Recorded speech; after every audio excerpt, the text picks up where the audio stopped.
Assalamu alaikum wa rahmatullahi wa barakatuh, and welcome to the second part of Finding Me and the ITV networks.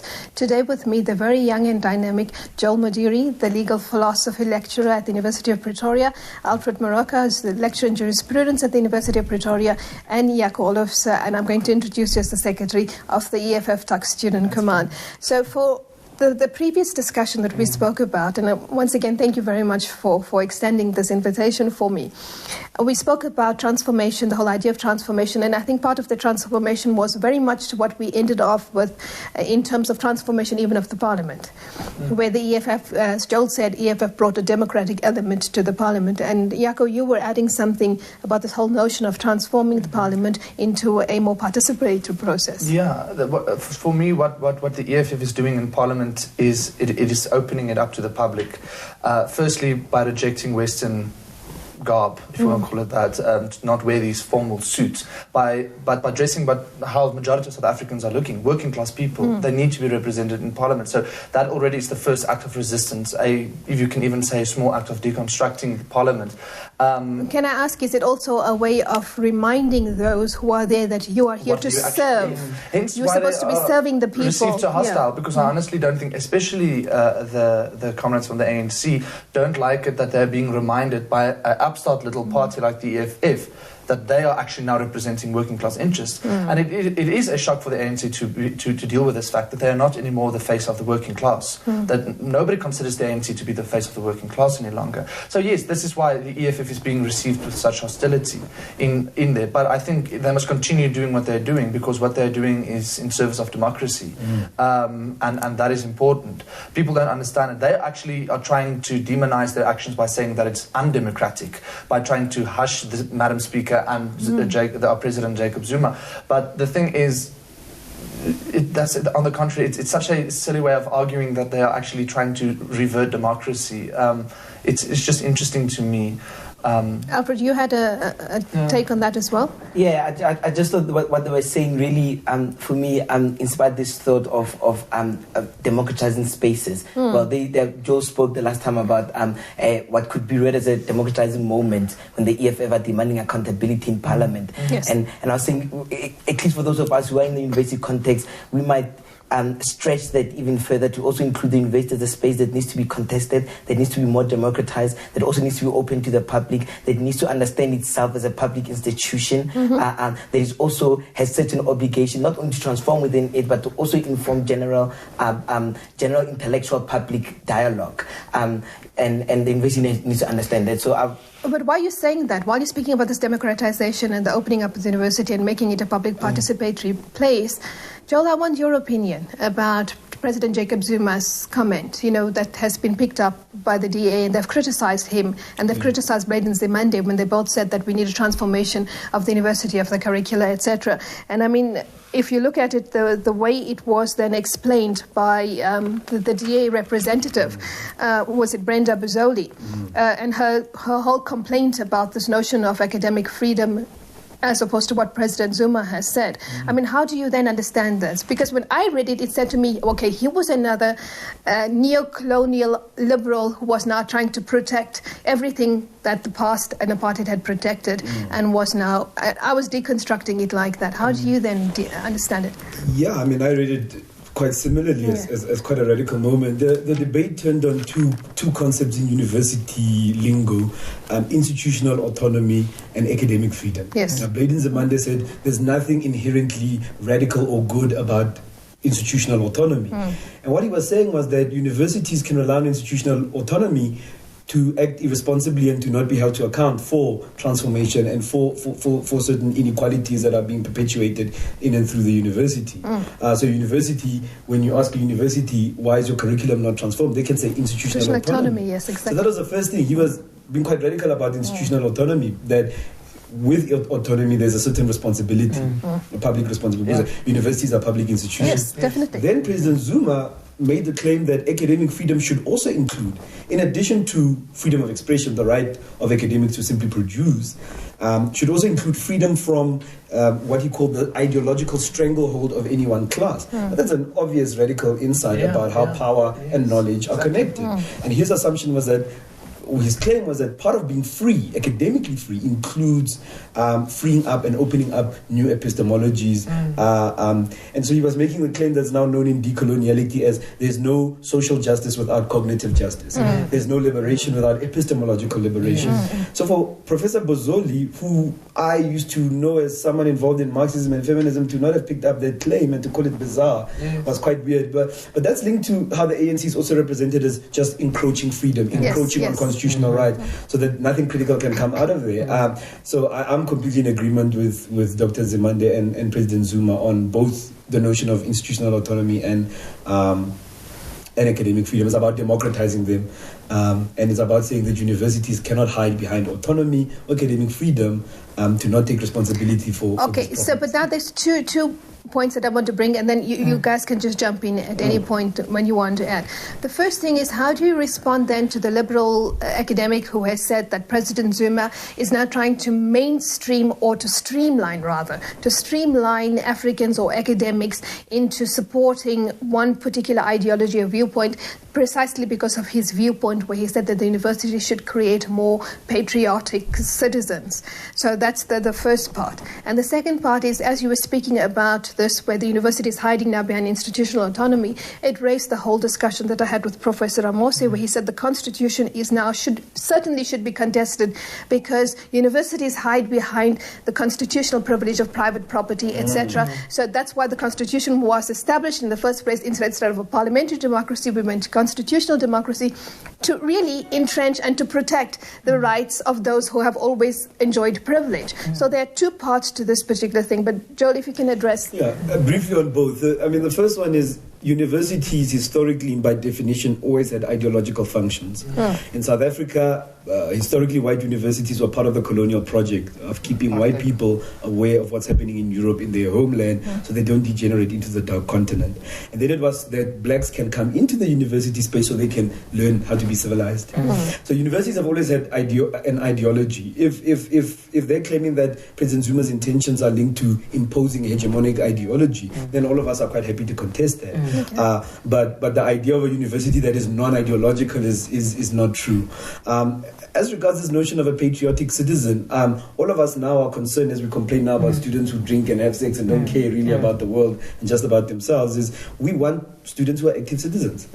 We want them to be patriotic. And we want them to be patriotic, and patriotic means responsible for your country, for its problems, taking ownership in its issues, and being politically alive and aware. And if that's what patriotic means in Jacob Zuma's sense, I'm quite happy to have patriotic. Absolutely. And I think it has to do with the idea that people understand patriotism in the same way that the United States does, or the West does. So they think we're talking about putting flags outside, supporting the ANC, when for us being patriotic means being concerned, being attuned with the kind of country that you are living in, and being concerned about justice, about inequality, developing a sense of critical thinking and critical awareness about the stuff that are happening on in our country. So perhaps it was a moment that we could, instead of already borrow from a racist assumption that, he's trying to do this, and already are taken with a suspicious thing, perhaps the question was to ask, well, what do you mean about patriotism? How do we clarify what is patriotism? Understand? So perhaps these moments allow us to really step back, that instead of relying on automatic triggers that are often racistly motivated, there is a time to think deeply, to reflect, and to understand what somebody was claiming, and to contest it, and perhaps even alter it to be aligned with our concern. And I definitely think if Jacob Zuma was pushed to understand what patriotism is, it would definitely be different to the Western understanding of patriotism.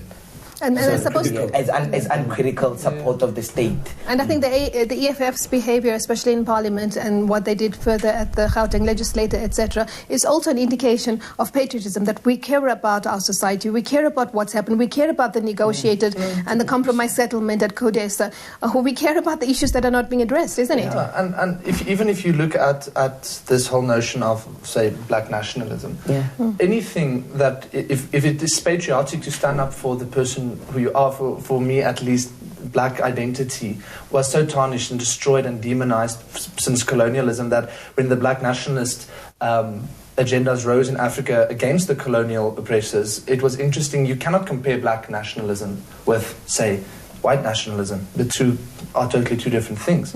So to me, if it means that one needs to be proud of your country and where you're part of it and the contributions we make to South Africa and accountability and responsibility, then I would say all three of us are patriots.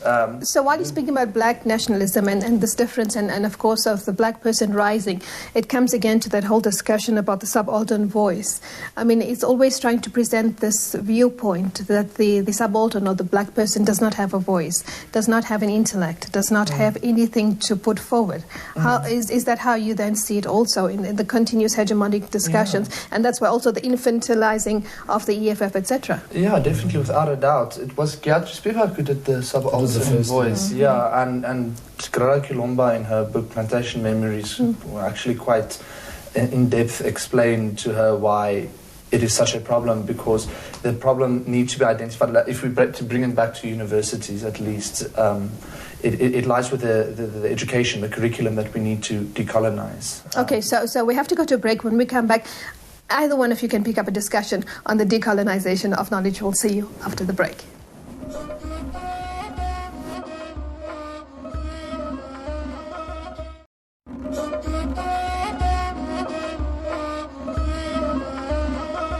Assalamu alaikum wa rahmatullah, and welcome to the final segment of Finding Me on the ITV networks. And before we went on to the break, we had raised some very pertinent issues, and I think, Joel, you would like to continue with that particular discussion. Yeah, just following on what Yaku was talking about, the decolonization of knowledge, in relation now to the Constitution. There are really two ways. Professor Ramosi would say that we had two choices post 1994, democratization or decolonization. Yes. We chose democratization, the institution of liberal democracy in South Africa, and we presumed that the problems of coloniality and racism were over. Whereas decolonization is about undoing and reversing colonial relations of power. So decolonization, it really goes back to this notion of transformation. For me, transformation means decolonization. It's changing the very order of things, not simply making them better, changing the order of things, not simply allowing more people in, but changing the way in which people are allowed in and out. Right? So a strong argument is now emerging in which post-1994 there was just a strong fervor around the Constitution. The Constitution was seen as the best thing in the world. In fact, globally we are seen as the best constitution in the world, the most progressive constitution in the world. Of course, that's a claim you can only make when you deny the experiences of those for whom that constitution is, to be blunt, meaningless. So the claim has been that, in fact, the Constitution, rather than undoing colonial power relation, has in fact entrenched it, so that the Constitution is what keeps white power alive rather than what ends it. So that it's not even true to say the Constitution combats racism at all. In fact, it consolidates it, it reconfigures it, and it protects it. Not simply through the private property clause, but through maintaining a legal system that is patently colonial, whose epistemological paradigm is inherently Western, Eurocentric and modernist, to the exclusion of Africanist concepts. I mean, Professor Ramos made the point about how African customary law is anyway subordinated to the common law. And the common law is simply the Roman Dutch law, which was not received but imposed through colonial domination. So I think that we should call it the colonial law.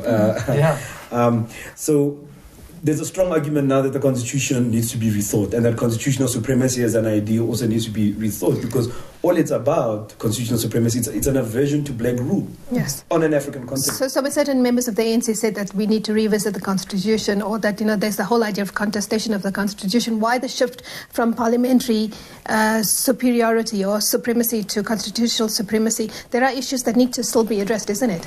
Certainly. I think it also has to do with the idea that it was a staggering move to have had South Africa pre-1994 always have constitutions that were not supreme to parliament.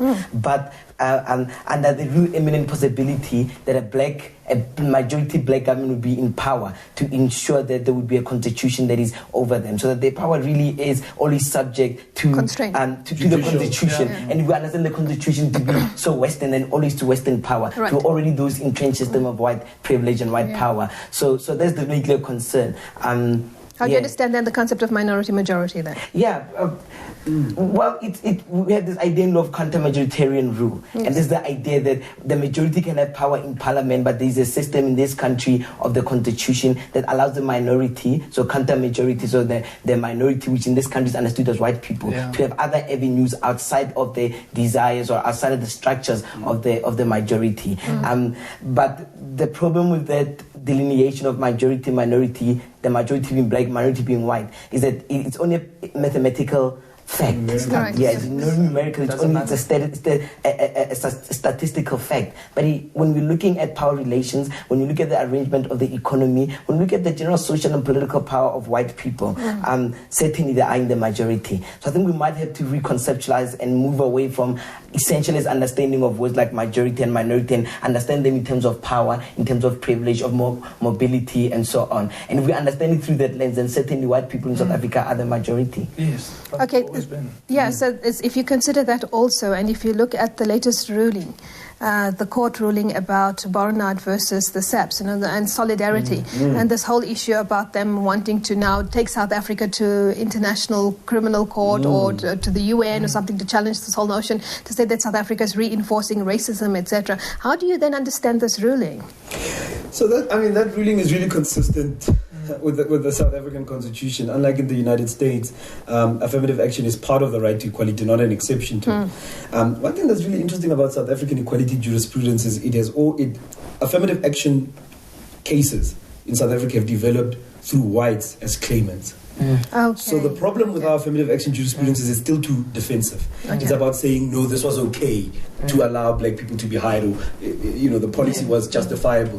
We're not yet seeing claims for affirmative action by black people. Okay. So that's the first thing. So it's maybe linked to issues of access to justice. But the Barnard case was linked to an ongoing case of a lady who was not given a job, who was not promoted to superintendent in the police service, despite receiving the highest scores. And merit. So she was relying on the notion of merit and presuming that focusing on her race and not her merit actually perpetuates divisions and goes against the Constitution's notion of non-racialism. That's highly problematic, firstly because merit is always influenced by power. And I think you can say a bit more about that. But also because what I often worry about people who claim that affirmative action is about the misuse of racial categories is that it really distorts our history. It makes it appear as if our history is a history of the use of racial categories. So the problem of apartheid was racial categories, not racial domination. And that's not the case. The problem in this country is white domination and racial oppression, not racial categories or racial names. Because otherwise, like the DA really does, is all you're doing is you're objecting to a label or a name, not a condition or an issue. And I think that's what is important for us, at least I think it's important for the EFF, but also important for the Anti-Racist Forum, a movement in the University of Pretoria, specifically concerned with racism, doing anti-racist work, but of course always understanding the notion of racism as linked to other systems of domination, heterosexism, capitalism, patriarchy, and so on. So if we go back to definitional conceptual clarifications and we understand our definition of racism as always, or any power system of power as always a structural system, then it really will help a lot to dampen these ideas of reverse racism, of BEE as being a domination of black people over white people and so on. Because if we understand the structural, it won't be about the personal, it won't be about merit, and even if it was merit will always be understood as impregnated by ideas of power, of privilege, of history, of economic mobility. So I think we can go a long way, at least through conceptual clarification, already set up a definition that inherently responds automatically to such bizarre notions such as reverse racism, reverse apartheid. And reverse apartheid, and so on, which is just a bizarre thing. Almost like apartheid was bad because whites were crude or rude to black people. And now black people there was a whole system, there was a structure that existed that made that crudeness have power. I mean, if somebody's rude to you, you can ignore them. But there's something about the inability to ignore racism because its crudeness is laced with power. It has meaning, and its meaning, it has meaning, and its meaning is definitely a tyrannical meaning. It's psychic at the level of its real implications and so on. So while you're speaking about that, I was just thinking about the EFF and perhaps how the EFF has been perceived or has been portrayed by mainstream Western media and even the opposition political parties. So in that way, let's just clarify quickly, seeing that I've never had an EFF spokesperson on board, although I'm waiting for Mbizeni to respond to me. So he promised we'll talk at some point, maybe when he's out of parliament. The question about land, for example, so I have two questions for you. Let me just put them straight. What is the EFF's policy on land? land? And secondly, why should Muslims vote for the EFF? What is the EFF's policy and what can they do for the Muslim community? And secondly, the EFF stand on Israel and Palestine. Okay, I'm going to start with why Muslim people need to vote for the EFF. It's the same question that was given to the EFF Taqsir and Command team from the Muslim Students Association when we successfully succeeded in breaking the MSA and the PSC away from the Progressive Youth Alliance to join us. And my answer to them would probably be the same, because the EFF has a radical alternative to offer. We cannot rely on other liberal mediocratic scenarios, how to solve problems, policy, this, conference, this. It won't do good. To us, I always feel that a radical alternative is what we can grant. So it's action. Action. I believe that the EFF can drive this whole idea of the Palestinian solidarity in South Africa further, more radical, more effective, and we can raise that voice even further. With regards to why Muslim people need to vote as well, is because at least we as the EFF see Muslim people as black people. There's no difference between them and a black person, if you want to call it that. They are part of the margins, of the periphery, racially speaking, and historically. I guess alone we can refer to Muslim people were seen no different than black people by white eyes, and today it's kind of the same. The question with regards to the EFF's anti-capitalist notion, and that we are going to turn South Africa into Zimbabwe and just take land, to me is a very dangerous assumption to make. So there's alternatives that are offered by the EFF, but that does not necessarily mean that it's going to return in Zimbabwe. The EFF has never ever said that the plans we have are similar to that of Zimbabwe's. Nor have they ever said that this is going to be a procedure that we will just grab everybody and chuck them off the land. Okay, but we're almost at the end, so if you want to perhaps give us a parting comment. And I just want to clarify one viewpoint, however, that the EFF also understands the Muslim viewpoint that Israel-Palestine is not a religious issue, that it is about land. It's about theft and colonization. Yes. It's about land. If you link it directly to the EFF's views, it's about taking the land from private ownership and put it in the custodianship of the state. Yes. The state then distributes the land amongst the people. The privileged here. And you have to apply to use this land. It's a more, in my opinion, sustainable way of farming, because the current way the farming is working, it's not sustainable. It's not friendly to the economy, and it's not friendly to the ecology.